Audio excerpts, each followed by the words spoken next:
I'm Professor Indra Abeysekera. Let's look at a forward contract on firm commitment. When it comes to hedge items, they can be classified into four classes: assets, liabilities, firm commitments, forecast transactions, net investment in a foreign operation. When hedge items are assets and liabilities, the buy-sell contract is completed and the settlement details are journalized. The hedge instrument are normally designated either as a fair value hedge or a cash flow hedge. Firm commitments, on the other hand, the buy-sell contract is binding but is not completed. The settlement details will be journalized in the future. The hedging instrument is normally designated as a fair value hedge. Forecast transactions, where buy-sell contract is not binding and is not completed but are highly probable to take place.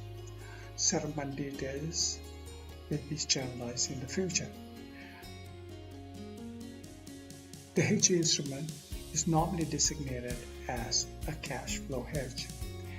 Net investment in a foreign operation, normally the contract is completed, the settlement details are journalized, and the hedging instrument is normally designated as a fair value hedge. In this instance, we are going to look at a firm commitment hedge situation. On 1st of May, Buy Limited enters into firm commitment with Sell Limited to buy inventory denominated in US dollars worth of 2 million. Buy Limited enters into a hedging arrangement of forward contract which is designated as a fair value hedge. 30th of June is the financial year end, and 1st of August, Sell Limited transfers the inventory to Buy Limited and Buy Limited makes the payment on that date.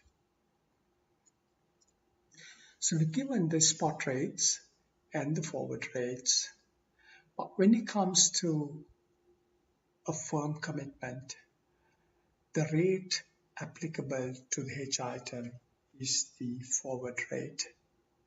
And for the forward contract, obviously it is a forward rate, but this can be compared with a situation where assets or liability hedge item is journalized, is recorded on the financial statements, where the spot rate is used to update its value. But because this is a firm commitment, the hedge item is updated using the forward rate because the transaction will occur in the future and the event has not taken place now. So let's look at the hedge item. On 1st of May, the amount to be paid in Australian dollars for USD 200,000 inventory is 238,000. 30th of June, it is 248,000 Australian dollars. What it means is due to the exchange rate that the amount to be paid increases by $10,000. 1st of August, the amount to be settled to buy inventory is $258,000 Australian dollars.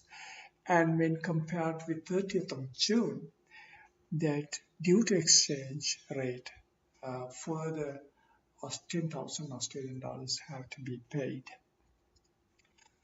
For the entire period, the additional amount that has to be paid because of the exchange adverse movement is 20,000 Australian dollars. When we look at the forward contract was entered on 1st of May. Therefore, there's no gain or loss on the forward contract. And the rate that is agreed to buy US dollars is using 1.19 Australian dollars. So on 30th of June, the Australian dollar has depreciated, and the amount that has to be paid to buy Australian US dollars is 248,000. What it means is that because the firm now can buy USD 200,000 using 238,000 Australian dollars, there's an appreciation of the value of 10,000 Australian dollars. 1st of August, the Australian dollars to be paid if there's a forward contract on that date is 258,000. So compared to 30th of June with 1st of August, the additional appreciation is $10,000. For the entire period, the appreciation becomes $20,000. So because the firm has entered into an agreement to pay at 1.19 Australian dollar rate with 238,000 Australian dollars rather than 250,000 Australian dollars.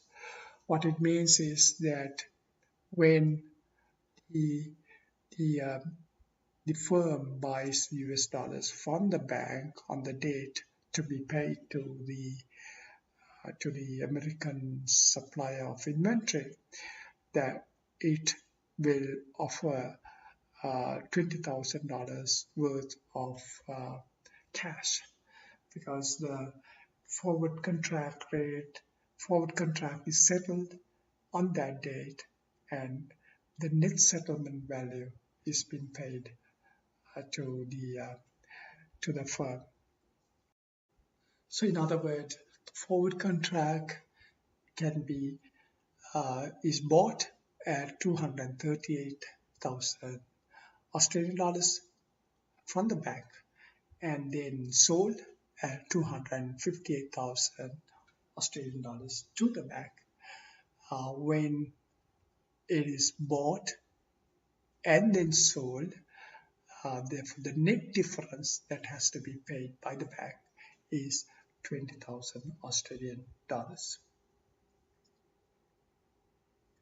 So we can now look at the journal entries that we need to record for the hedge item and hedging instrument. On 1st of May, there's no entry for the hedge item and hedging instrument because that's the date that the firm commitment was made and the hedge contract, the forward contract was entered into, but the forward contract has not appreciated or depreciated in value.